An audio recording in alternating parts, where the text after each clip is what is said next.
निगरान वज़ीर तवानाई मोहम्मद अली ने बिजली चोरों के खिलाफ कार्रवाइयां भरपूर तरीके से जारी रखने का ऐलान कर दिया। वाज़ेह किया कि बरसों से बिजली चोरी हो रही है और कोई रोकने वाला नहीं था। निगरान वज़ीर खजाना शमशाद अख्तर ने माशी इशारे बेहतर होने का दावा कर दिया। बावर करवाया कि जो कुछ करना है खुद ने करना है, IMF की गर्दान छोड़ दें। साबिक ब्यूरोक्रेट फवाद हसन फवाद ने निगरान विफाकी वजीर का हल्फ उठा लिया। वजीर खजाना डॉक्टर शमशाद अख्तर से निजकारी का कलमदान वापस लेकर फवाद हसन फवाद को दे दिया गया। सुप्रीम कोर्ट ने चेयरमैन PTI की दरखास्त पर नैब तरामीम का लदम करार दे दी। नैब तरामीम के तहत बंद की गई तमाम तहकीकात और इंक्वायरियां बहाल करके केसेस 1 हफ्ते में मुकर्रर करने का हुक्म जारी।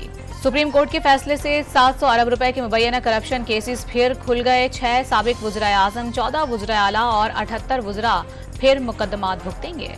मुस्लिम लीग नून ने नैब तरामीम का लदम करार देने के फैसले को मुतनाज़ करार दे दिया। राना सनाउल्लाह ने इल्जाम लगाया कि अदलिया को सुबकदोश चीफ जस्टिस ने सबसे ज्यादा नुकसान पहुंचाया।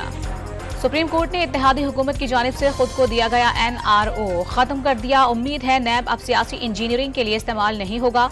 वकील चेयरमैन PTI शुएब शाहीन का मौक़िफ़। माजी में जमात इस्लामी का मैंडेट झूठ पर मबनी था। खालिद मकबूल सिद्दीकी की घन गरज।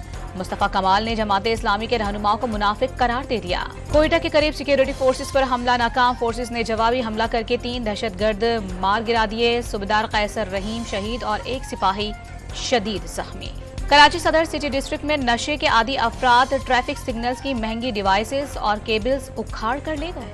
पंजाब हुकूमत ने लाहौर में तलबा तालिबात और बुजुर्गों के लिए आज से मेट्रो बस और ऑरेंज लाइन ट्रेन का सफर मुफ्त कर दिया। सारे खिलाड़ी सुधर जाएं, अपने आप को सुपरस्टार मत समझें। कप्तान बाबर आजम ने श्रीलंका के खिलाफ शिकस्त का मलबा पूरी टीम पर डाल दिया। ड्रेसिंग रूम में साथियों पर खुलकर बरसे। और एशिया कप सुपर 4 मरहले के आखिरी मैच में भारत और बांग्लादेश आमने सामने। कोलंबो में बांग्लादेश की बैटिंग जारी। भारत पहले ही फाइनल में जगह बना चुका है।